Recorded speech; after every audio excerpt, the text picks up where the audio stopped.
Seorang pria terlihat sedang mengendarai skuternya. Dia bernama Kirisawa, seorang pengantar pizza. Setiap hari dia bekerja paruh waktu mengantar pizza di sekitar kotanya. Sesekali Kirisawa bertemu dengan sahabatnya dan mengobrol sambil minum. Sahabatnya yang bernama Kai bertanya, "Apa kau akan terus bekerja paruh waktu seumur hidupmu?" Kirisawa hanya menjawab, "Aku tak ada niat hidup lama-lama. Bahkan jika aku mati hari ini pun, aku tak masalah," ujarnya dengan ekspresi sedih. Esok paginya, Kirisawa dibangunkan oleh dering telepon. Kai meneleponnya, mengajak Kirisawa untuk menemui pelatih mereka. Kirisawa menjawab dengan malas, tapi Kai tetap memaksanya, membuat Kirisawa mengiyakannya. Mereka berdua pun datang ke rumah seorang kakek tua. Dia bernama Asia Sensei dan ternyata seorang pelatih tinju. Ternyata dulu Kirisawa dan Kai adalah seorang atlet tinju, tapi kini sudah pensiun. Ketegangan jelas tergambar di wajah mereka berdua karena Asia Sensei terkenal sebagai pelatih yang galak dan disiplin. Asia berkata, "Di umurku yang sekarang, aku sudah tak sanggup lagi melatih tinju." Saat ini dia melatih tinju di sebuah eskul tinju di SMA. Dia berkata, dia akan berhenti jadi pelatih, tapi harus ada yang menggantikannya melatih di SMA tersebut. Kai tiba-tiba berkata, kalau begitu suruh saja Kirisawa melatih di sana. Kebetulan dia kini hanya bekerja paruh waktu. Tapi Kirisawa keberatan dan berkata, tinju membuat hidupku sangat berat. Tapi di luar dugaan, Asia Sensei memohon pada Kirisawa sampai naik ke atas meja, membuat Kirisawa tak bisa menolak permintaan pelatihnya itu. Kirisawa pun datang ke SMA itu yang bernama SMA Matsu. Sementara di sekolah, seorang kepala sekolah wanita bernama Makoto sedang mengobrol dengan seorang guru bernama Aoi. Makoto meminta Aoi untuk menjadi guru pembimbing di eskul tinju karena hari ini ada pelatih baru yang akan datang. Lalu datanglah Kirisawa ke ruangan tersebut. Makoto dan Kirisawa sama-sama terkejut ketika bertemu. Ternyata mereka berdua saling kenal, bahkan dulunya sama-sama sekolah di SMA Matsu. Dulu ketika SMA, Kirisawa ikut eskul tinju dan Makoto adalah manajer di eskul itu. "Pasti ayah yang meminta kau untuk menggantikannya," ujar Makoto. Ayah Makoto adalah Asia Sensei sendiri yang sudah mengajar tinju di eskul SMA Matsu selama puluhan tahun. Reuni yang tidak direncanakan ini membuat Kirisawa kikuk dan Makoto sedikit kesal. Dia berkata, SMA Matsu tidak sama dengan yang dulu. SMA Matsu kini adalah SMA unggulan dan tahun ini ada beberapa siswa yang akan masuk Universitas Tokyo, sebuah universitas nomor 1 di Jepang. Makoto berkata, sebenarnya eskul tinju tak ada gunanya karena SMA Matsu akan berfokus pada nilai akademis. Tapi karena permintaan ayahnya yang sudah puluhan tahun melatih, ia tak bisa menolaknya begitu saja. Kirisawa pun akhirnya diizinkan melatih di eskul tinju hanya selama 3 bulan. Jika selama 3 bulan tidak ada siswa baru yang berminat masuk ke eskul tinju, maka eskul itu akan dibubarkan. Kirisawa pun kini masuk ke dalam ruangan eskul tinju itu. Terlihat di dalamnya sebuah ring tinju dengan beberapa peralatan untuk berlatih. Cukup lengkap seperti arena tinju latihan pada umumnya. Tak lama muncullah 5 siswa masuk ke ruangan. Mereka adalah siswa yang sudah lama ikut eskul tinju. 4 siswa sebagai anggota eskul dan 1 siswa sebagai manajer. Mereka pun mengenalkan diri masing-masing dan tujuan mereka ikut eskul tinju ini. Ada yang karena disuruh orang tua untuk olahraga, ada yang karena suka dengan komik tinju. Hanya 1 orang yang berkata ia masuk karena ingin menjadi lebih kuat dan dia bernama Mizuno, seorang siswi perempuan. Hari itu para siswa berlatih sendiri karena Kirisawa entah kemana. Salah satu dari mereka kemudian mencari tahu siapa Kirisawa. Mereka terkejut ketika tahu kalau Kirisawa sebenarnya adalah atlet tinju profesional yang dulunya bersekolah di SMA Matsu. Mereka pun mencari artikel di perpustakaan dan membaca semua riwayat Kirisawa. Seorang atlet tinju 4 kali meraih medali berturut-turut memenangkan banyak kejuaraan tingkat nasional. Seorang dari mereka kemudian berkata, berita ini bisa menjadi keuntungan kita. Beralih pada Kirisawa, dia sedang berada di gym milik Kai. Kai juga dulunya seorang atlet, tapi kini sudah pensiun dan kini mengelola sebuah gym. Kai berkata, anak zaman sekarang harus dikenalkan cara bertinju dengan cara yang menyenangkan. Jika tiba-tiba mereka dilatih tinju dengan cara serius dan kejam, mereka akan langsung mengundurkan diri. Malam itu, Kirisawa meminta bantuan Kai untuk berlatih sparring dengannya. Sudah 20 tahun Kirisawa tak bertinju lagi. Sekarang dia harus mengembalikan refleksnya lagi demi melatih anak-anak di SMA Matsu. Namun ketika sparring, gerakannya kaku seolah ada yang menahannya. Kirisawa tiba-tiba teringat masa lalunya ketika seorang dokter berkata kalau retinanya terkoyak.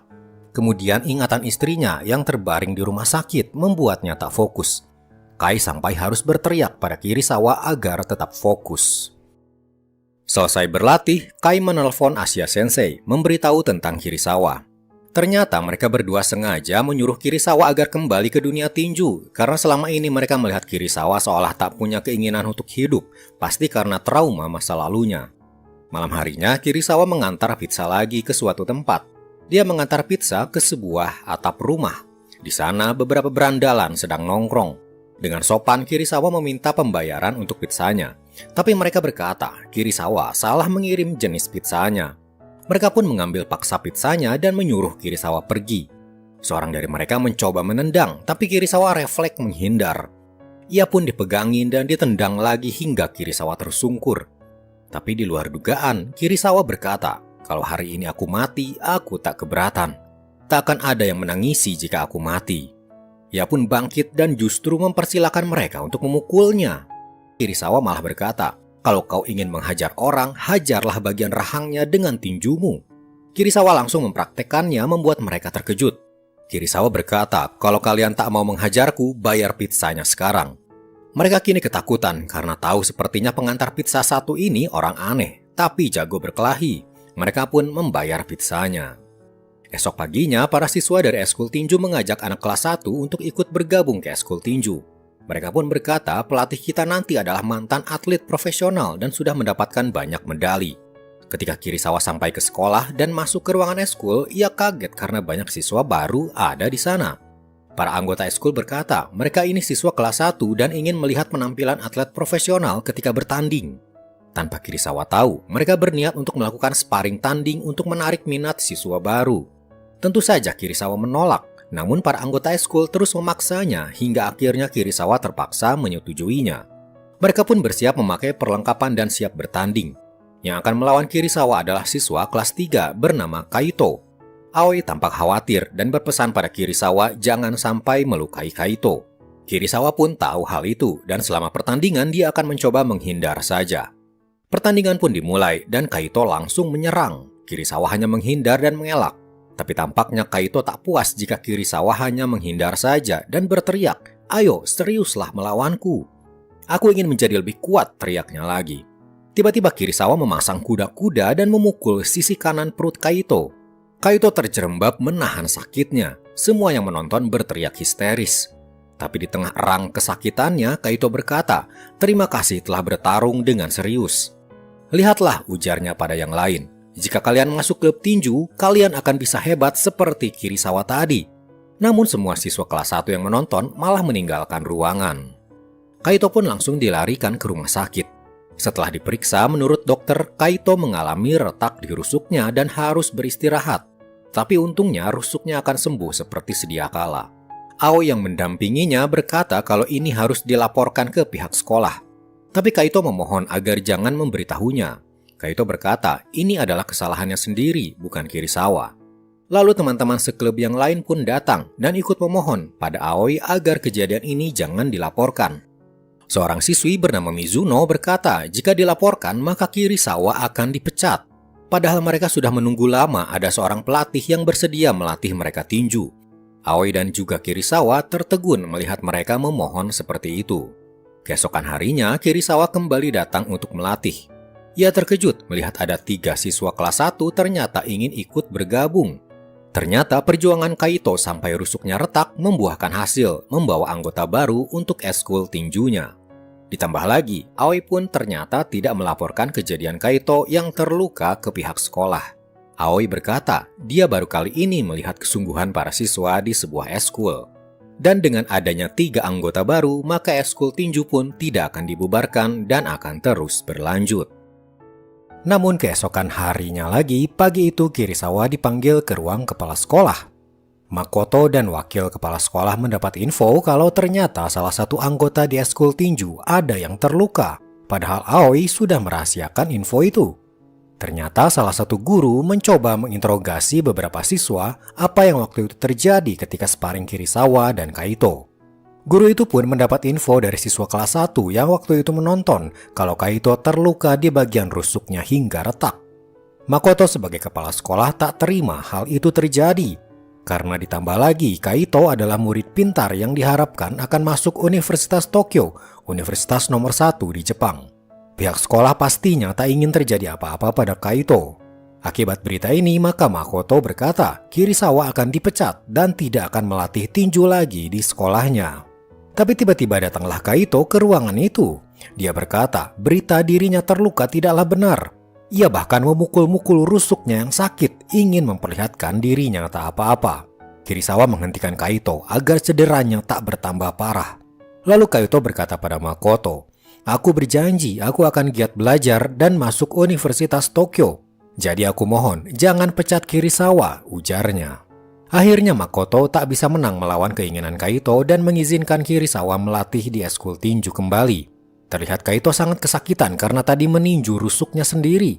Para anggota eskul berterima kasih pada Kaito karena sudah melakukan hal sejauh ini demi eskul tinju. Mereka pun mulai pemanasan untuk bersiap latihan lagi.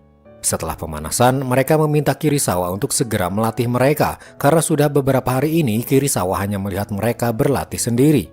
Mereka juga berkata 2 bulan lagi mereka akan ikut pertandingan antar sekolah. Kirisawa terkejut karena tak tahu akan hal ini dan berkata mustahil hanya dalam 2 bulan kalian akan siap untuk bertanding. Mizuno tiba-tiba mengambil sarung tinju dan memasangnya kemudian berlatih sendiri. Dia berkata dia ingin segera bertambah kuat, terlihat keseriusan di ekspresi wajahnya. Kirisawa berpikir sejenak, kemudian menyuruh semuanya untuk mencoba memukul sandbag untuk melihat seberapa bagus teknik mereka. Di antara keempat siswa, terlihat Mizuno yang gerakannya paling agresif, namun tekniknya masih kurang baik. Selesai melatih, Kirisawa mampir ke gym sahabatnya, Kai. Dia berlatih sendirian sambil memikirkan cara untuk melatih murid-muridnya itu. Keesokan paginya, Kirisawa lagi-lagi disuruh menghadap kepala sekolah. Ternyata wakil kepala sekolah menemukan sebuah peraturan tertulis di buku pedoman sekolah bahwa semua pelatih atau pengajar eskul harus berasal dari guru resmi di sekolah tersebut. Sementara Kirisawa bukanlah guru. Jadi dengan kata lain, Kirisawa tak boleh melatih lagi di SMA Matsu. Sepertinya Makoto dan wakilnya sengaja ingin membubarkan eskul tinju dengan cara mencari-cari kesalahan. Kirisawa meminta berbicara empat mata dengan Makoto. Di sana Kirisawa bertanya, "Kenapa kau ingin sekali membubarkan eskul tinju?" Makoto balik bertanya, "Kenapa kau tiba-tiba sangat peduli pada tinju? Bukankah sebelumnya kau tak peduli, bahkan ingin melupakan dunia tinju?" Kirisawa berkata, "Setidaknya izinkan mereka bertanding dulu melawan sekolah lain karena itu keinginan mereka." Makoto terlihat tak peduli dan menyuruh Kirisawa keluar dari ruangannya. Sambil berjalan, Kirisawa tiba-tiba berkata pada Aoi, "Sebenarnya aku dulu sempat mengajar, bahkan punya lisensi mengajar juga. Dulu aku mengajar pelajaran kewarganegaraan," ujar Kirisawa. Aoi tiba-tiba teringat ada satu guru di SMA Matsu yang akan cuti melahirkan dan belum ada guru pengganti untuknya. Mungkin Kirisawa bisa menjadi guru penggantinya. Dengan menjadi guru, maka Kirisawa akan bisa melatih di eskul tinju lagi dan itu tidak melanggar peraturan sekolah. Kirisawa pun ragu-ragu apakah ia harus melakukan hal sejauh itu demi eskul tinju, tapi ia tak punya pilihan lain. Bahkan Aoi kini punya ide brilian. Ia pun menelepon Asia Sensei. Esok harinya Asia Sensei, Kirisawa dan Aoi menghadap Makoto. Makoto tak habis pikir kenapa ayahnya sendiri sampai harus turun tangan. Mereka berkata bahwa Kirisawa bisa menjadi guru pengganti sehingga bisa tetap melatih. Makoto berkata, saat ini SMA Matsu sedang menjadi 3 SMA favorit. Asia Sensei kemudian berkata, 2 SMA favorit lainnya itu punya hal spesifik yang ditonjolkan. Salah satunya bernama SMA Kyomei yang memang unggul di eskul tinju. Kalau kita, SMA Matsu, bisa mengalahkan SMA Kyomei di bidang tinju, maka SMA Matsu bisa menjadi lebih populer. Ketika mereka mengobrol, tiba-tiba ada telepon dari kantor guru memberi kabar kalau guru yang akan digantikan oleh Kirisawa akan melahirkan hari itu juga. Kejadian mendadak ini membuat Kirisawa terpaksa harus menggantikan guru itu hari itu juga. Dan Makoto sebagai kepala sekolah pun mau tak mau harus setuju untuk mengangkat Kirisawa sebagai guru pengganti. Maka mulai hari itu Kirisawa pun resmi menjadi guru di SMA Matsu untuk mengajar pelajaran ekonomi politik.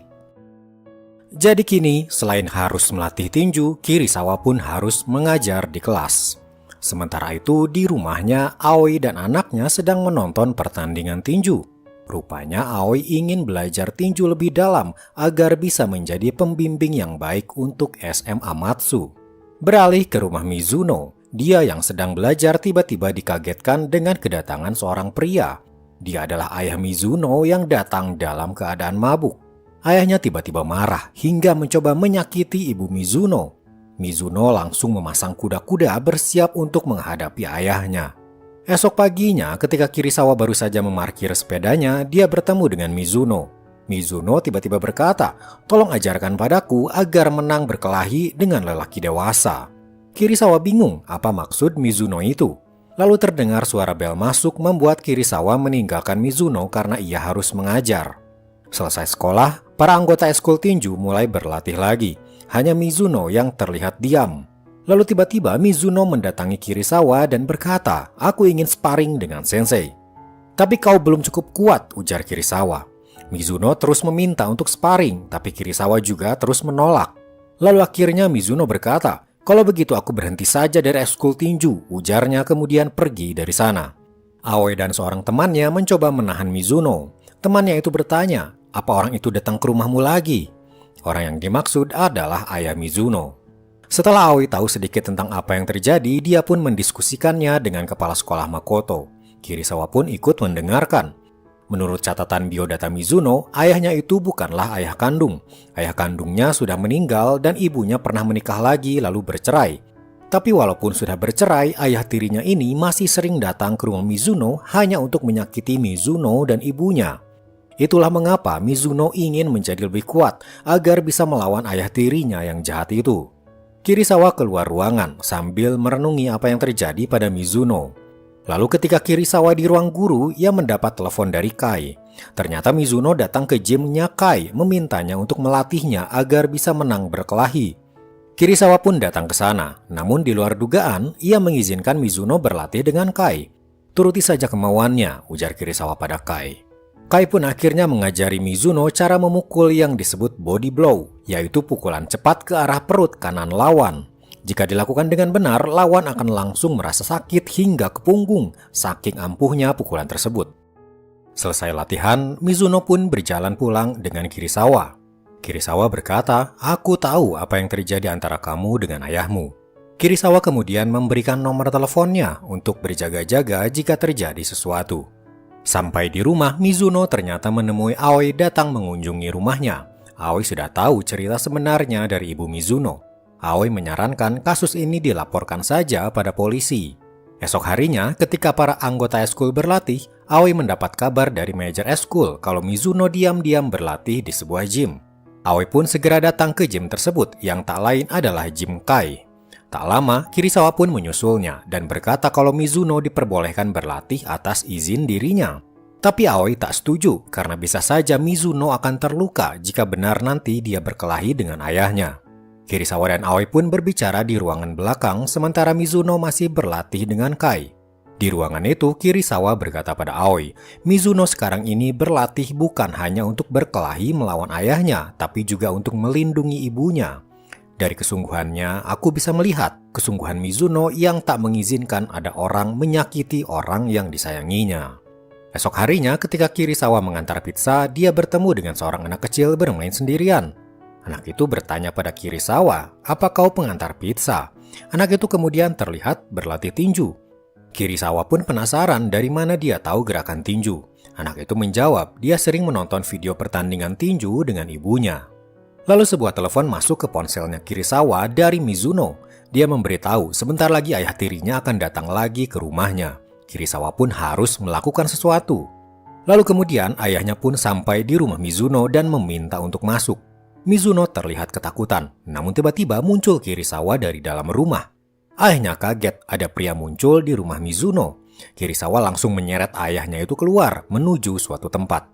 Ternyata mereka pergi ke gymnya Kai. Di sana Kirisawa mengenalkan dirinya sebagai guru Mizuno.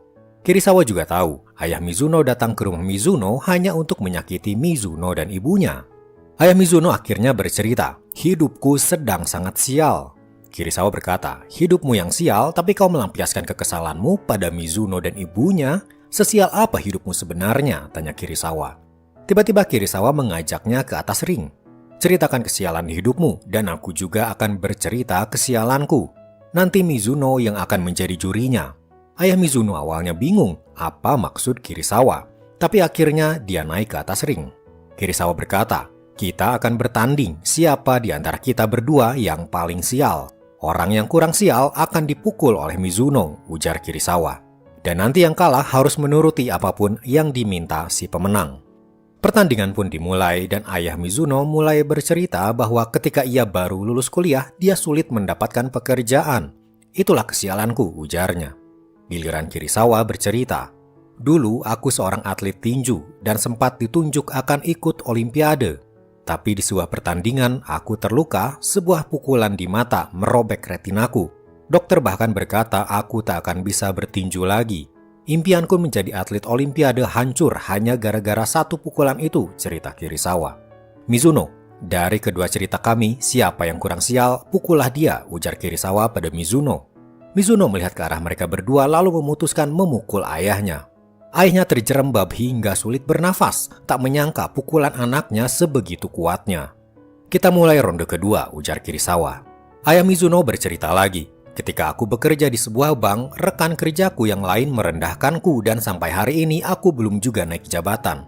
"Oke, sekarang giliranku," ucap Kirisawa. "Setelah aku divonis tak bisa bertinju lagi, duniaku seolah gelap gulita. Aku pun banting setir menjadi guru di sebuah sekolah.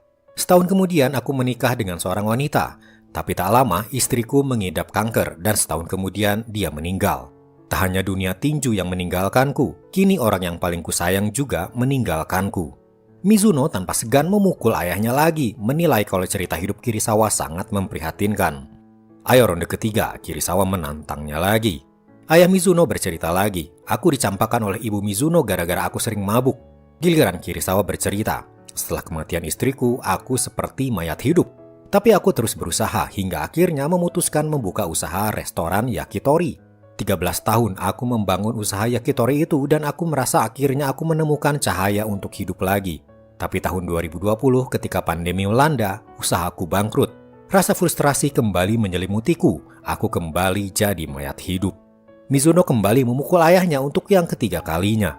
Ia pun tak sanggup lagi menahan rasa sakit dari pukulan putrinya itu. Kirisawa pun berkata, "Karena aku yang menang, kau tak boleh datang lagi ke rumahnya Mizuno dan ibunya.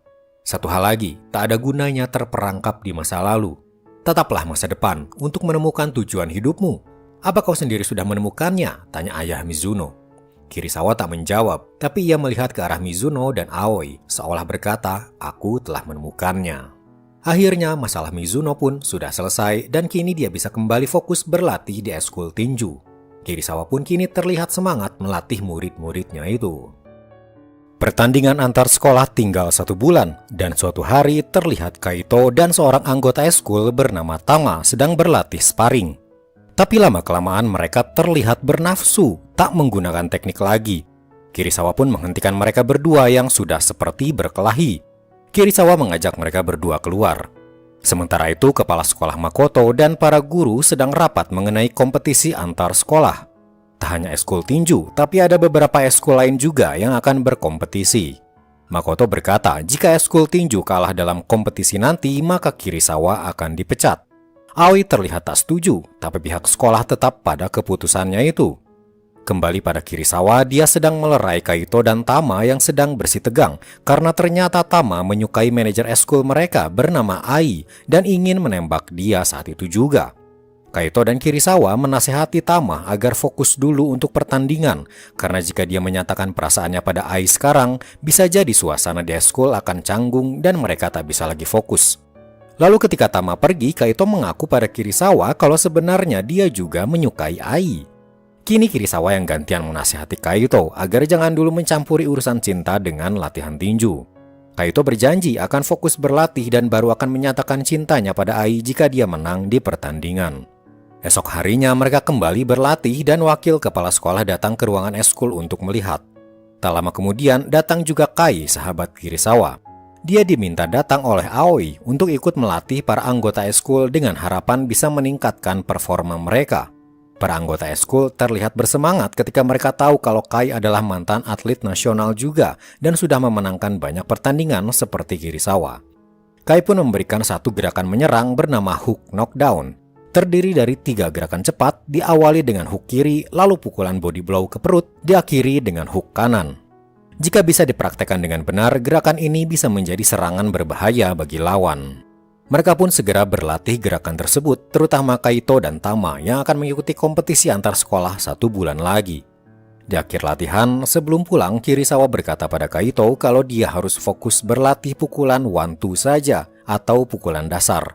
Kaito terlihat sedikit kecewa, tapi dia mengiyakan usul Kirisawa itu. Pulang dari berlatih, Kirisawa bertemu lagi dengan anak kecil yang kemarin. Anak itu pun mengajak Kirisawa bermain sebentar, tapi tak sengaja anak itu terjatuh ketika akan mengambil bola. Kirisawa pun membawa anak itu ke rumah sakit.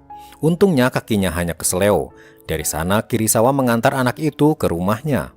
Di jalan muncul adik Aoi atau bibinya anak tersebut, kemudian mengajaknya masuk ke rumahnya. Kirisawa meminta maaf karena membuat anak itu jadi terluka. Tak lama Aoi datang dan kaget kenapa Kirisawa ada di rumahnya. Kirisawa pun menceritakan apa yang terjadi. Kirisawa dan Aoi yang kini sama-sama single tampaknya membuat Aoi sedikit tersipu malu melihat kedekatan Kirisawa dan anaknya. Setelah makan malam, Kirisawa pun pamit. Aoi mengantarnya sampai depan jalan.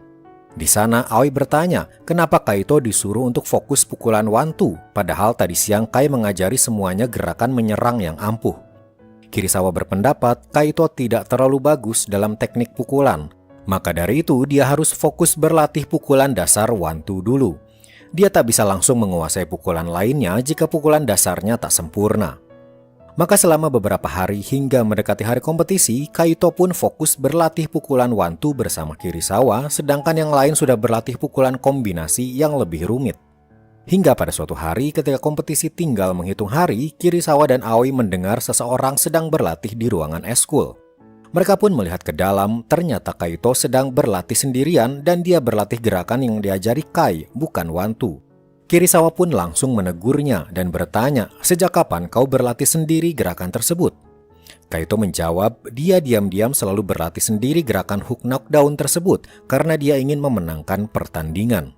Kirisawa tampak marah karena dia masih melihat Kaito masih belum sempurna dalam pukulan dasar. Tapi dia berkata, jika itu keputusanmu maka berlatihlah denganku sekarang. Lalu hari kompetisi pun tiba. Mereka pun berkumpul di sebuah aula di mana sekolah-sekolah lain juga terlihat sedang bersiap-siap. Pertandingan tinju ini terdiri dari 3 ronde masing-masing waktu 1 menit. Di bangku penonton terlihat kepala sekolah Makoto dan wakilnya. Lalu terlihat juga Asia Sensei dan Kai ikut menonton. Waktu pertandingan Kaito pun tiba dan dia berjalan menuju ring ditemani Kirisawa, Aoi, dan Ai. Kaito mulai menaiki ring lalu tak lama pertandingan dimulai. Kaito dan lawannya terlihat seimbang dalam menyerang dan bertahan. Pertandingan ini hanya ada 3 ronde, jadi setiap pukulan yang mengenai lawan akan diberikan poin. Siapa yang poinnya terbanyak, dia yang jadi pemenangnya. Sepanjang ronde 1 dan ronde 2, Kaito terlihat hanya menyerang dengan pukulan dasar 1-2. Dia terlihat kelelahan karena bertahan dari serangan lawannya yang punya pukulan-pukulan kombinasi.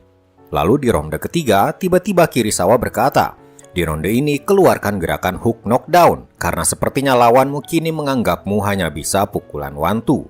Ketika ronde ketiga dimulai, Kaito mulai melancarkan pukulan kombinasi dan hook knockdown, membuat musuhnya kaget. Ternyata Kaito kini bisa menyerang dengan lebih agresif. Pukulan Kaito berhasil mengenai lawannya beberapa kali. Tapi terlihat di detik-detik akhir, Kaito kehilangan tenaga karena kelelahan dan diserang balik oleh lawannya. Bel akhir ronde 3 pun berbunyi dan pertandingan berakhir. Karena tak ada yang menang KO, maka pemenang akan ditentukan oleh jumlah poin. Ketika diumumkan, yang menang adalah lawannya Kaito. Ternyata walaupun di ronde ketiga Kaito sempat mengeluarkan serangannya, tapi di ronde 1 dan 2 dia sudah kalah poin. Tapi Kaito sudah mengeluarkan seluruh kemampuannya dan tak ada penyesalan dalam dirinya. Lalu tiba-tiba Kirisawa berkata, jika kau ingin menyatakan perasaanmu, inilah saatnya. Kaito pun berjalan ke tengah ring lalu tiba-tiba berteriak memanggil nama Ai. Ai terkejut dan bingung apa yang sedang Kaito lakukan. Tanpa basa-basi, Kaito berkata dirinya suka pada Ai. Tapi di luar dugaan, Ai berkata, "Maafkan aku." Suasana seketika canggung. Ai pun pergi karena harus bersiap akan ada pertandingan selanjutnya. Setelah pertandingan itu, Kirisawa duduk bersama Kaito. Kaito terlihat kecewa bahkan sempat menangis. Tapi akhirnya dia berkata, "Kini aku merasa ringan karena perasaanku sudah aku utarakan semua. Tak ada lagi penyesalan. Mulai sekarang aku akan fokus belajar untuk masuk Universitas Tokyo," ujar Kaito. Di kompetisi ini, SMA Matsu bertanding 4 kali dan 3 anggotanya ternyata sudah gugur karena kalah. Yang masih bertahan adalah Mizuno yang di pertandingan pertama dia menang dan kini akan bertanding lagi melawan SMA Kyomei. SMA Kyomei terkenal dengan eskul tinjunya yang kuat. Kini Mizuno pun bersiap lagi untuk bertanding dan kini mulai menaiki ring. Lawan Mizuno ini terkenal kuat, tapi di ronde pertama Mizuno berhasil menyerang dengan cukup agresif. Tapi ternyata lawan Mizuno punya kemampuan lebih baik. Di ronde kedua, Mizuno mulai kewalahan, dia tersudut dan menerima pukulan bertubi-tubi hingga harus dihentikan wasit. Wasit menghitung hingga 10, tapi Mizuno terlihat tak sanggup lagi bertanding sehingga ia dinyatakan kalah. Maka pemenang pertandingan ini adalah SMA Kyomei. Mizuno terlihat menangis akibat kekalahannya itu. Setelah mereka kembali ke sekolah, Kirisawa pun menemui kepala sekolah Makoto dan Makoto berkata, "Sesuai perjanjian, karena kau tak bisa membawa kemenangan, kau harus berhenti melatih di sini." Selain itu, Kirisawa yang kini jadi guru ekonomi politik pun harus berhenti juga. Aoi mencoba membujuk Makoto agar Kirisawa bisa tetap melatih, tapi Makoto tetap pada pendiriannya. Ia pun kini pamit pada semua anggota eskul tinju. Tapi mereka semua tak terima karena mereka merasa ini adalah kesalahan mereka, bukan Kirisawa. Seorang anggota baru kelas 1 bernama Edogawa tiba-tiba berkata, "Aku ingin dilatih Kirisawa agar jadi lebih kuat." Tapi Kirisawa berkata, "Aku tak bisa lagi melatih kalian." Kirisawa pun pergi meninggalkan mereka. Di luar, Kirisawa membanting tasnya, meluapkan kekesalannya karena ternyata selama ini dia peduli pada eskul tinju tapi dia tak bisa melakukan apa-apa. Sementara itu, Makoto menyuruh wakilnya untuk mencari pelatih tinju baru. Dan untuk menggantikan Kirisawa mengajar di kelas, Makoto juga menunjuk wakilnya untuk menggantikannya mengajar. Keluar ruangan, wakil kepala sekolah bernama Pak Hajime tak sengaja bertemu dengan Aoi. Aoi berkata, "Untuk urusan mencari pelatih, biarkan saya yang mencarinya." Esok harinya ketika eskul tinju dimulai, Aoi ternyata membawa Kai datang ke sana. Aoi meminta Kai untuk menggantikan Kirisawa melatih tinju mulai hari ini. Ketika mereka sedang berlatih, tiba-tiba muncul seorang siswa. Dia mengenalkan dirinya bernama Saijo, murid pindahan dari SMA lain. Dia sengaja pindah karena di sekolahnya yang lama tak ada eskul tinju. Saijo sudah 3 tahun berlatih tinju sejak SMP. Kai pun mengajaknya berlatih dan ternyata kemampuannya sangat hebat. Bahkan Kai menyebut Saijo akan bisa menjadi senjata utama di eskul tinju ini. Tapi yang lain merasa tersingkirkan karena Kai hanya fokus melatih Saijo dan menelantarkan anggota yang lainnya. Kemudian di suatu sore, Aoi sengaja memesan pizza tempat Kirisawa bekerja. Kirisawa pun mengantar pizza ke rumahnya. Di sana, Aoi menyampaikan sesuatu yaitu tentang Edogawa, siswa kelas 1 yang baru masuk eskul tinju. Sudah seharian ini dia menghilang, tak pulang ke rumah. Esok harinya, Makoto sebagai kepala sekolah juga mendapatkan kabar yang sama tentang hilangnya Edogawa. Sudah 2 hari ini dia menghilang, tak pulang ke rumah. Bahkan menurut orang tuanya, Edogawa sepertinya mencuri uang di laci orang tuanya juga, kemudian pergi. Kemudian sore harinya lagi Aoi memesan pizza dan meminta Kirisawa yang mengantarnya. Mereka kembali mengobrol tentang Edogawa yang belum juga pulang. Keesokan harinya lagi, Makoto didatangi para siswa yang protes karena ternyata setelah Kirisawa diganti oleh wakil kepala sekolah Pak Hajime, banyak siswa yang merasa cara mengajarnya membosankan. Berbeda dengan Kirisawa yang bisa mengajar dengan cara yang mudah dimengerti. Mereka pun meminta agar Kirisawa bisa mengajar kembali di kelas mereka. Tak hanya itu, Makoto sebagai kepala sekolah kedatangan Kai yang kini melatih tinju menggantikan Kirisawa. Dia berkata, para anggota eskul ternyata tak mengerti apa yang disampaikan Kai. Kai pun jadi malas melatih mereka dan ingin berhenti saja jadi pelatih. Sore harinya, Kirisawa kembali mendatangi rumah Aoi untuk mengantar pizza lagi. Aoi bercerita, sudah 3 hari Edogawa tak pulang ke rumah, dan pihak sekolah serta orang tuanya semakin khawatir. Tiba-tiba seorang teman Edogawa mengirim pesan pada Kirisawa. Dia tahu di mana Edogawa berada. Ternyata Edogawa selama ini disekap dan dibully oleh teman-temannya sewaktu SMP dulu, melarangnya untuk pulang. Tak lama kemudian, bel rumahnya berbunyi. Ternyata Kirisawa datang mengantar pizza. Kirisawa berpura-pura mengantar pizza untuk menyelamatkan Edogawa. Edogawa pun membuka pintu dan diam-diam Kirisawa membawanya keluar dari sana. Para pembuli itu mengetahui apa yang Kirisawa lakukan dan mencoba mengejar Edogawa. Aoi dan Makoto datang mengamankan Edogawa. Sementara Kirisawa dia langsung menghajar para pembuli tersebut. Berkat kejadian semalam, Makoto pun memanggil Kirisawa ke ruangannya. Di sana, Makoto bercerita para siswa di kelas menginginkan Kirisawa mengajar kembali. Ditambah lagi, Kai kini sudah tak melatih lagi eskul tinju. Dan Makoto juga berterima kasih karena semalam Kirisawa sudah menyelamatkan Edogawa. Akhirnya Makoto pun memutuskan untuk mengizinkan Kirisawa mengajar dan melatih kembali di SMA Matsu. Beralih pada Kirisawa, saat ini dia sedang mengantar pizza ke seorang pelanggan. Ketika pelanggan itu membuka pintu, Kirisawa terkejut karena wanita itu mirip sekali dengan mendiang istrinya. Kirisawa sampai salah tingkah dan menjatuhkan uang ketika ia ingin memberikan kembalian pada wanita tersebut. Selesai mengantar pizza, ia pun menuju eskul tinju dan mulai melatih. Latihan hari itu adalah menyempurnakan pukulan-pukulan dasar. Sementara itu, kepala sekolah Makoto terlihat mengunjungi SMA Kyomei, rival dari SMA Matsu, dan melihat eskul tinju di sana. Makoto pun meminta sesuatu pada kepala sekolah Kyomei tersebut. Selesai melatih, Kirisawa pulang ke rumahnya. Tapi di jalan dia bertemu lagi dengan anaknya Aoi. Kirisawa pun bermain dengan anak Aoi itu yang bernama Keita hingga dia lelah dan ketiduran di rumahnya Kirisawa. Aoi datang ke rumahnya Kirisawa untuk menjemput Keita yang masih tertidur. Di kamar Kirisawa, tak sengaja Aoi melihat foto mendiang istri Kirisawa. Sudah 18 tahun berlalu, tapi Kirisawa masih memajang foto istrinya itu. Esok harinya di eskul tinju mereka kembali berlatih. Kali ini mereka berlatih jarak pukulan. Mereka berpasang-pasangan dan saling memukul, tapi pukulannya tidak mengenai lawan. Tujuannya untuk membiasakan diri mengukur jarak tangan. Tapi tiba-tiba Tomobe tak sengaja matanya terpukul oleh Saijo. Saijo mencoba meminta maaf, tapi anggota yang lain langsung tersulut emosinya karena menganggap Saijo tak berhati-hati. Tomobe pun dibawa ke rumah sakit untuk diperiksa matanya. Lalu ketika di rumah sakit dan pemeriksaan selesai, untungnya dokter mengatakan tak ada luka serius dan matanya pun tak apa-apa. Tomobe terlihat hilang kepercayaan dirinya ketika tadi berlatih tanding dengan Saijo. Semua anggota eskul tahu Saijo adalah siswa yang paling hebat dalam bertinju di antara yang lain dan itu membuat Tomobe rendah diri.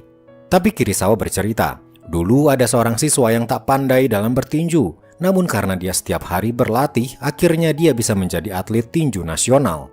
Orang itu ternyata adalah Kai. Dulu Kirisawa memang seorang jenius, seolah dia memang berbakat jadi petinju sejak lahir.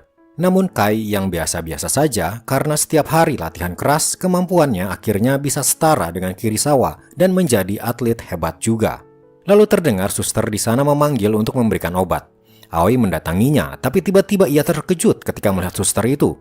Kai dan Kirisawa juga menoleh ke suster itu dan hanya bisa terdiam juga.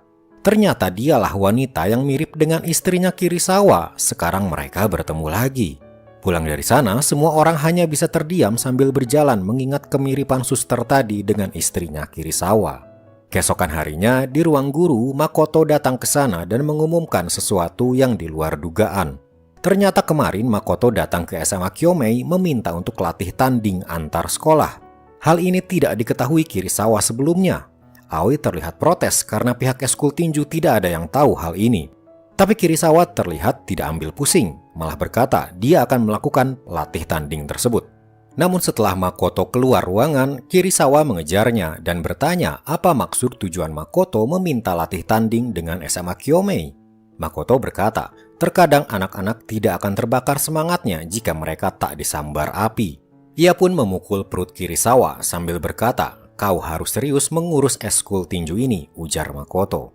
Setelah mendapat kabar dari Makoto, Kirisawa pun mengumumkan hal ini pada semuanya. Mereka semua terlihat tidak percaya diri, hanya Mizuno dan Saijo yang bersemangat. Mizuno pernah bertanding melawan Kyomei beberapa waktu lalu dan kalah. Dia ingin membalas kekalahannya itu. Melihat ketakutan mereka, Kirisawa tiba-tiba mengajak Saijo, siswa yang paling hebat di eskul, untuk sparring dengannya. Mereka pun mulai bertarung dan Saijo mengeluarkan semua kemampuannya. Tapi Kirisawa dengan mudahnya bisa menghindari semua serangan Saijo dengan mudah. Bahkan Kirisawa dengan sengaja memintanya untuk memukulinya dan dengan mudahnya bisa membalas pukulannya itu. Pertandingan baru berjalan 1 menit, tapi Saijo sudah kelelahan dan akhirnya tak sanggup berdiri lagi. Semua yang menonton hanya bisa terpana. Kirisawa lalu berkata, "Kalian bisa melihat Saijo selama ini sebagai yang paling hebat. Tapi jangan lupa, dia juga siswa SMA sama seperti kalian. Jika kalian rajin berlatih, kalian pasti akan sebagus dia dan nanti akan bisa mengalahkan SMA Kyomei." Melihat sparring tadi dan mendengar nasihat Kirisawa barusan membuat semuanya kini menjadi berani dan semangat. Maka selama beberapa hari itu mereka disibukkan dengan fokus berlatih mempersiapkan diri untuk latih tanding dengan Kyomei. Akibatnya selama beberapa hari itu banyak guru yang mengeluh pada Kirisawa karena para anggota eskul tinju sering tidur di kelas karena kelelahan. Ketika latih tanding nanti akan ada 4 orang yang terpilih. Untuk memilihnya Kirisawa punya cara sendiri. Dia akan melakukan sparring dengan semua anggota dan Kirisawa akan memilih berdasarkan kemampuan mereka ketika bertarung melawannya. Dia akan melawan 7 anggota eskul secara bergantian, masing-masing punya waktu 1 menit. Dimulai dari Tama, mereka berdua langsung bertarung di atas ring. Tama terlihat masih belum bisa banyak menyerang Kirisawa. Selanjutnya adalah Tomobe. Dia juga masih terlalu sering bertahan dan belum berani menyerang dengan agresif. Selanjutnya Mizuno, beberapa kali dia berhasil mendaratkan pukulannya di perut Kirisawa. Lalu dilanjutkan dengan beberapa anggota dari siswa kelas 1. Ketika giliran Saijo tiba, dia langsung menyerang secara agresif. Tapi terlihat Kirisawa mampu mengimbangi Saijo hingga membuatnya kelelahan. Putaran pertama selesai dan Tama kini kembali melawan Kirisawa. Sparring ini terus dilakukan, artinya Kirisawa sudah bertarung dengan para anggota eskul lebih dari 20 menit tanpa istirahat. Para siswa terlihat sudah kelelahan dan Kirisawa pun berkeringat sangat deras. Tapi Kirisawa masih menantang mereka, siapa yang masih kuat untuk sparring dengannya. Tiba-tiba Tomobe naik ke ring, ternyata dia masih punya tenaga untuk bertarung.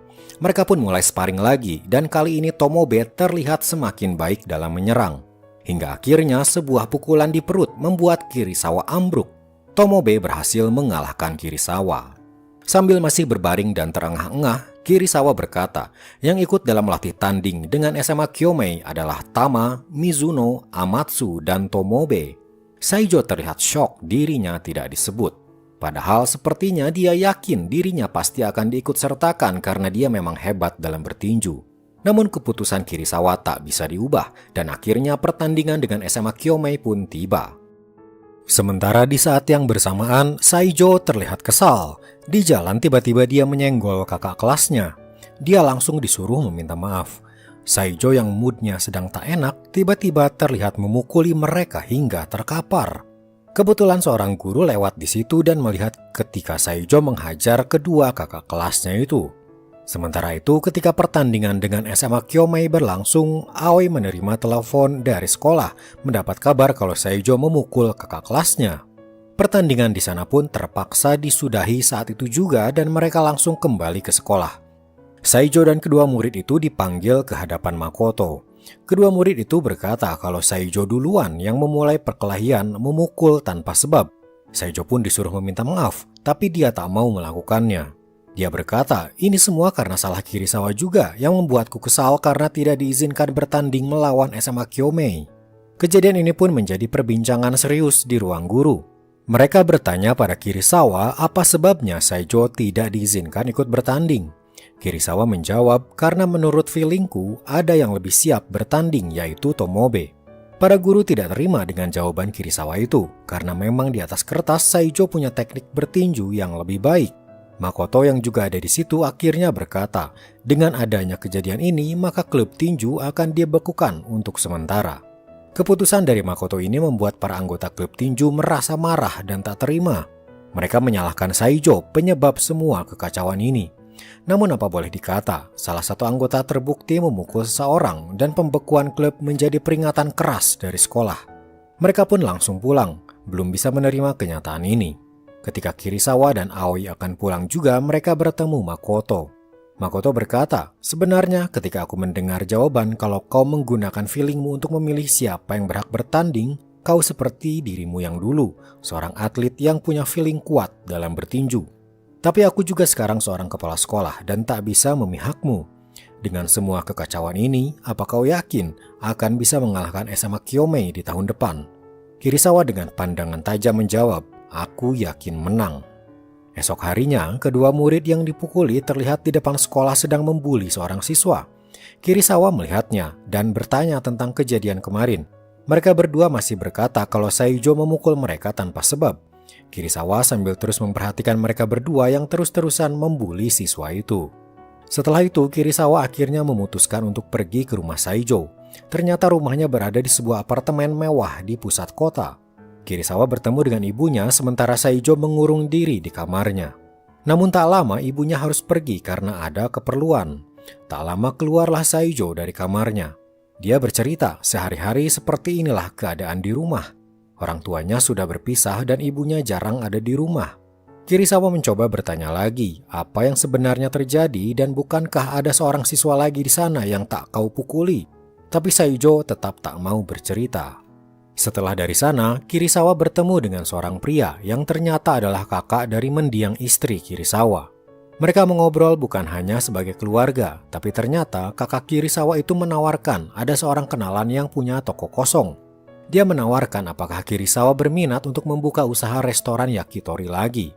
Bagi Kirisawa, tawaran ini sangat menggoda karena waktu itu sebelum bangkrut, usaha yakitorinya terbilang sukses. Dan ketika ada tawaran ini lagi, dia merasa sangat tertarik. Namun sekarang, dia juga punya klub tinju yang harus ia urus. Ditambah lagi, kasus Saijo kali ini membuat klub tinjunya harus ditangani dengan sangat serius. Esok harinya, Kirisawa memanggil siswa yang waktu itu terlihat dibully, yang juga ada saat Saijo berkelahi. Kirisawa memintanya untuk menceritakan apa yang sebenarnya terjadi. Dengan takut-takut, akhirnya siswa ini bercerita dirinya memang sering dibully oleh kedua kakak kelasnya itu. Ketika kejadian itu, Saijo awalnya menabrak salah satu dari mereka. Saijo pun meminta maaf, walaupun moodnya sedang buruk. Tapi Saijo melihat siswa itu dijenggut rambutnya dan diseret, membuat Saijo membentak kedua kakak kelasnya itu. Mereka pun tak terima dan mendorong Saijo hingga kepalanya membentur tembok dengan keras. Mereka mulai memukul Saijo dan Saijo hanya membalas apa yang mereka lakukan, bukan memulainya. Seorang guru datang dan hanya melihat ketika Saijo memukul mereka. Guru itu tak tahu kejadian awalnya seperti apa. Cerita dari siswa yang dibully itu pun kini disampaikan pada Makoto. Akhirnya Makoto pun memutuskan untuk mengizinkan kembali klub tinju untuk beraktivitas seperti biasa. Dan Saijo juga diperbolehkan untuk berlatih kembali setelah waktu itu sempat diskors juga. Keesokan harinya, Aoi menyampaikan pada semua anggota tentang dibukanya kembali klub tinju dan cerita sebenarnya kenapa Saijo bisa bertengkar, yaitu untuk menolong siswa yang dibully. Mereka pun mulai merenung, dan sebagian dari mereka kini memaafkan apa yang Saijo perbuat. Namun sebagian yang lain masih tak terima karena kekacauan kemarin tetaplah salah Saijo. Bahkan menurut mereka, Saijo keluar dari klub ini dan berlatih saja di klub lain tak masalah bagi mereka. Kirisawa pun mengingatkan mereka untuk bisa berpikir dengan jernih, kemudian dia pun keluar. Di sana dia bertemu dengan Saijo yang terduduk di lantai. Kirisawa menyarankan agar Saijo menemui semua anggota klub untuk menjelaskan apa yang terjadi langsung dari mulutnya sendiri. Di dalam klub, mereka berdiskusi apakah Saijo masih layak ada di klub itu atau tidak. Kesimpulannya, jika Saijo meminta maaf atas apa yang terjadi, maka mereka pun mau memaafkannya. Lalu tak lama datanglah Saijo. Dia bertingkah seolah-olah tak terjadi apa-apa dan ingin langsung latihan. Yang lain terang saja kesal melihat Saijo yang seperti itu. Akhirnya Saijo berkata, "Ya sudah, aku minta maaf," ujarnya seperti yang tak serius. Sikap Saijo itu membuat yang lain semakin kesal. Saijo yang keras kepala akhirnya tak mau meladeni mereka lagi dan keluar dari ruangan. Di lorong, ia bertemu dengan Kirisawa. Lalu Saijo berkata, "Sepertinya aku dan anggota lain tak akan bisa akur." Kemudian ia pun pergi. Kirisawa masuk ke ruangan dan bertanya apa yang terjadi. Mereka berkata sikap Saijo yang suka seenaknya membuat kita tak bisa akur. Kirisawa lalu berkata, "Di dunia ini ada kalanya kita bertemu dengan orang yang tak sefrekuensi dengan kita." Tapi bukan berarti orang itu jahat, namun kita hanya sulit untuk bisa cocok dengannya. Jika keputusan kalian adalah menyingkirkan Saijo, maka aku menghormati keputusan kalian, ujar Kirisawa. Tapi ingat, ketika kalian dewasa, kalian akan sering bertemu dengan orang yang mungkin tak cocok dengan kalian. Mereka pun merenung lagi tentang sifat Saijo yang memang suka seenaknya, tapi sebenarnya dia orang baik. Lalu tiba-tiba satu persatu anggota klub mulai berlari keluar, ternyata mencoba mengejar Saijo untuk mencoba menerima Saijo lagi. Sementara di luar, Saijo terlihat kesal hingga menangis, tapi tiba-tiba kepalanya sakit hingga ia ambruk dan pingsan. Untung teman-temannya tiba tepat waktu, mereka pun berteriak meminta pertolongan. Saijo pun dibawa ke rumah sakit. Di sana dia diperiksa kepalanya, dan ternyata benturan yang ia alami waktu itu membuat hidupnya seketika runtuh. Menurut dokter ada pembengkakan yang tak bisa disembuhkan. Ketika ditanya apakah Saijo bisa bertinju lagi, dokter menjawab, tidak bisa. Jika dipaksakan, kondisinya akan bertambah parah, bahkan mungkin bisa menyebabkan kematian. Berita itu pun dibicarakan di ruangan Makoto. Begitu juga di ruangan para guru, mereka menyayangkan insiden yang dialami oleh Saijo ini. Aoi terlihat sedih dan juga ragu apakah info ini harus diberitahukan pada anggota lainnya. Namun Kirisawa berkata sebaiknya semua anggota harus tahu keadaan Saijo yang sebenarnya. Ketika hal ini diberitahukan pada mereka, mereka hanya bisa terdiam. Walaupun mereka tak suka pada Saijo, tapi mengetahui kalau dia akan kehilangan dunia tinjunya membuat mereka iba.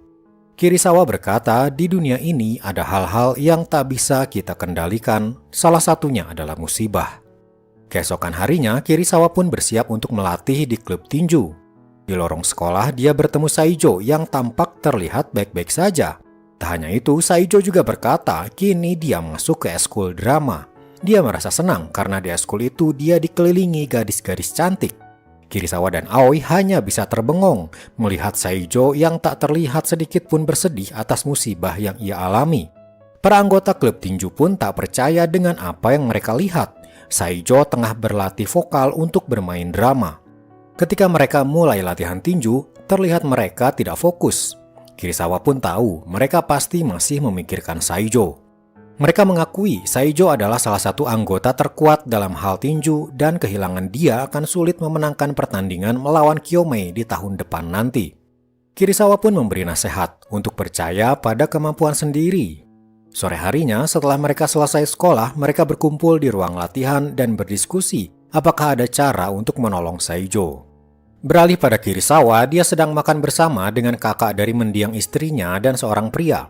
Pria itu adalah orang yang menawarinya toko agar Kirisawa kembali membuka restoran yakitorinya. Kirisawa masih bimbang karena jauh di lubuk hatinya dia ingin kembali membuka restoran, tapi dia juga tak bisa meninggalkan anak-anak di klub tinju yang masih membutuhkan bimbingannya. Malam harinya Kirisawa berlatih tinju sendirian untuk melepaskan semua stres dan pikiran yang belakangan ini menerpanya.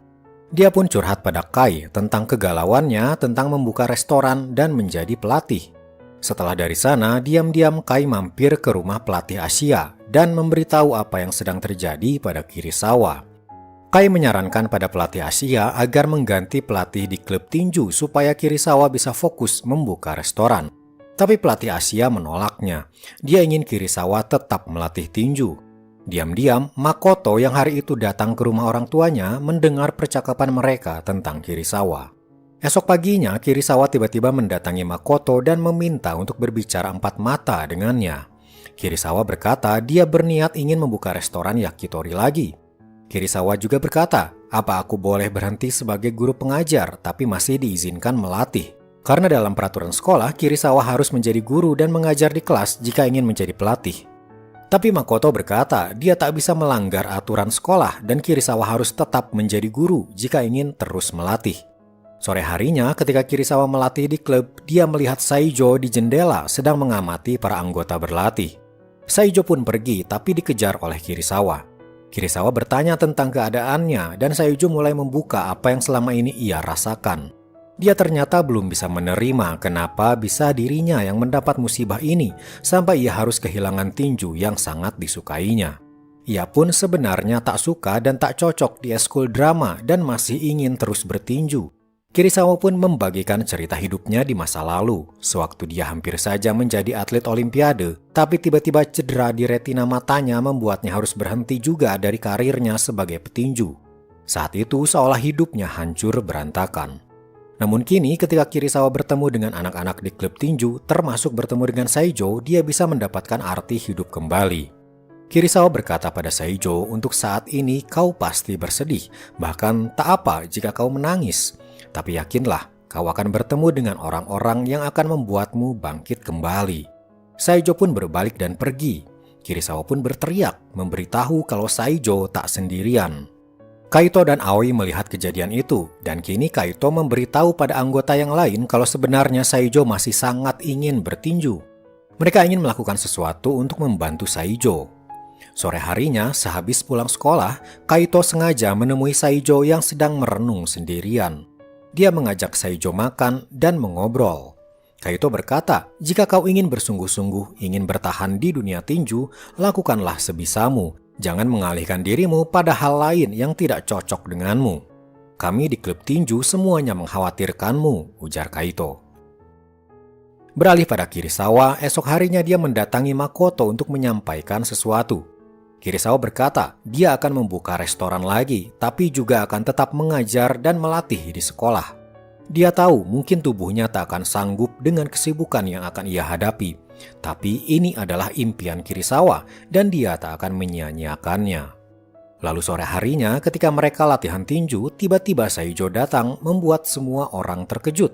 Saijo berkata, aku ingin kembali ke klub tinju, tapi bukan sebagai petinju. Aku akan menjadi partner kalian dalam berlatih.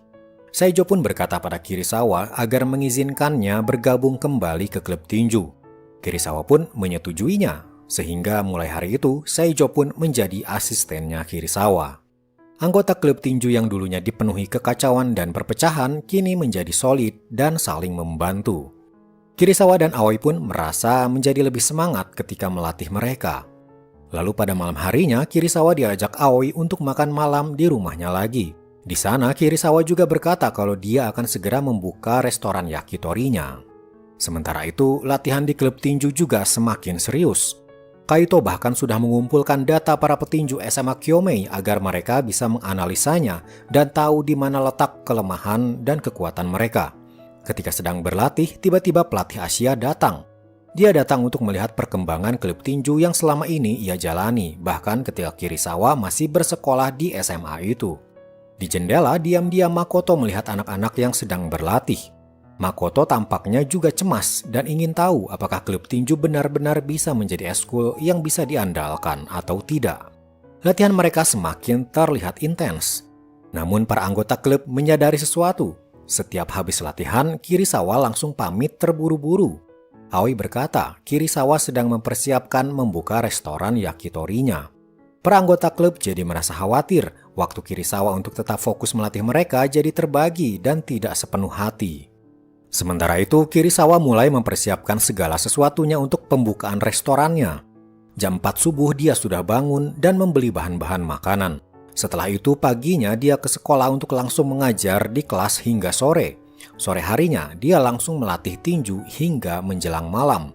Malam harinya ia pun membuka restorannya dan mulai berjualan.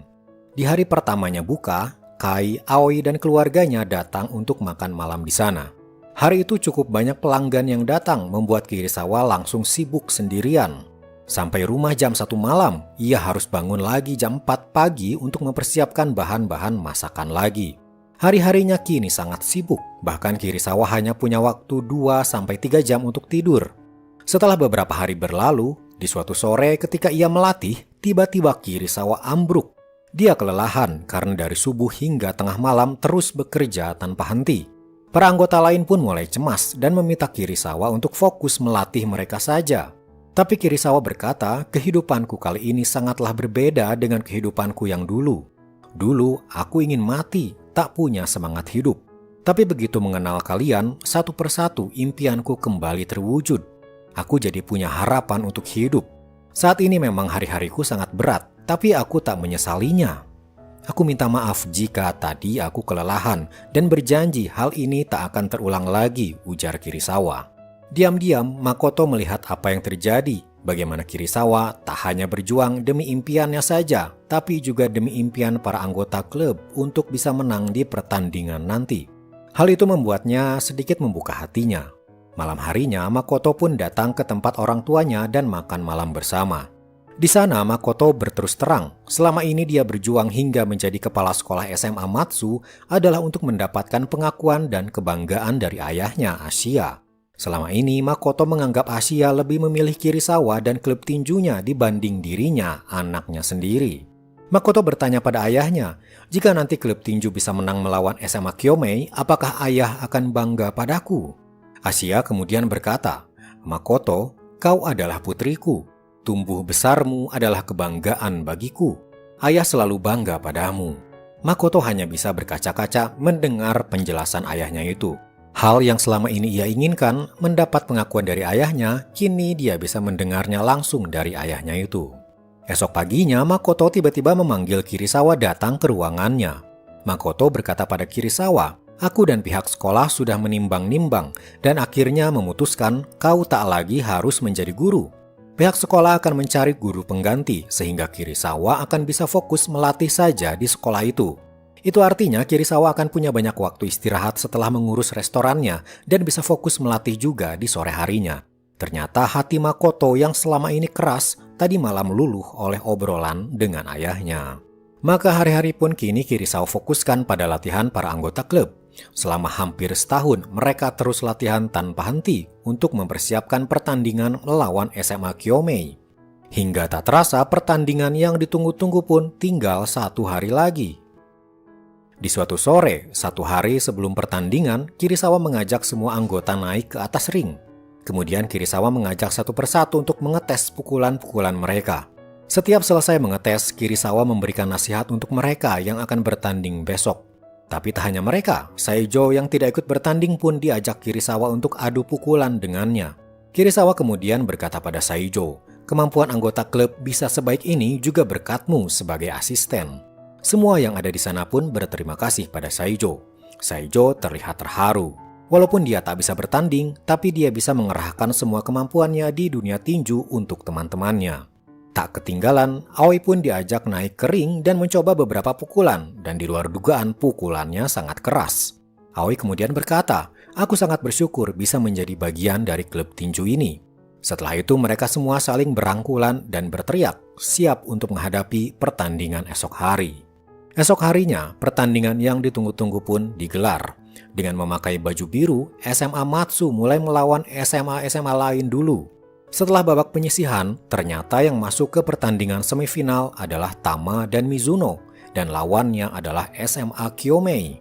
Akhirnya pertandingan Mizuno pun dimulai melawan SMA Kyomei.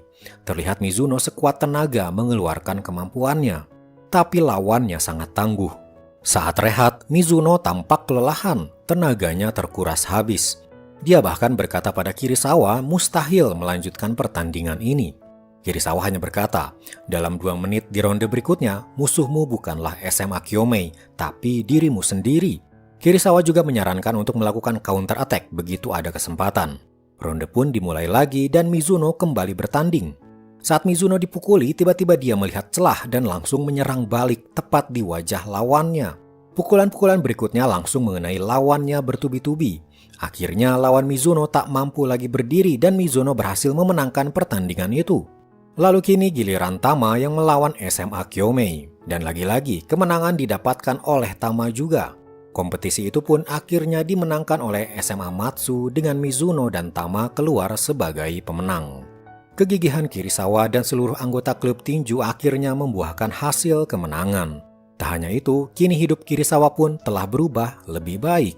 Dia bahkan memberanikan diri untuk menjalin hubungan dengan Aoi dan akhirnya menjadi pasangan hidup, mengelola restoran yakitori bersama. Dan itulah guys, seluruh alur cerita dari drama 10 Count to the Future. Cerita yang cukup menginspirasi, apalagi jika kita melihat perjalanan Kirisawa yang sangat terpuruk, berhasil bangkit dan kini dikelilingi oleh orang-orang yang menyayanginya. Pelajaran untuk kita juga, bahwa sedalam apapun kita terjatuh dan terpuruk, akan ada masanya kita bangkit dan berada di atas lagi. Satu kuncinya, jangan pernah menyerah. Semoga alur cerita kali ini bisa menjadi motivasi untuk kalian semua ya. Dan admin juga ucapkan terima kasih untuk kalian yang selalu setia menonton dari awal sampai akhir. Buat kalian yang belum subscribe, bolehlah subscribe dulu dan like video ini karena admin akan menyajikan alur cerita yang seru lainnya. Oke, sampai di sini dulu video kali ini. Sampai jumpa di video berikutnya. Bye.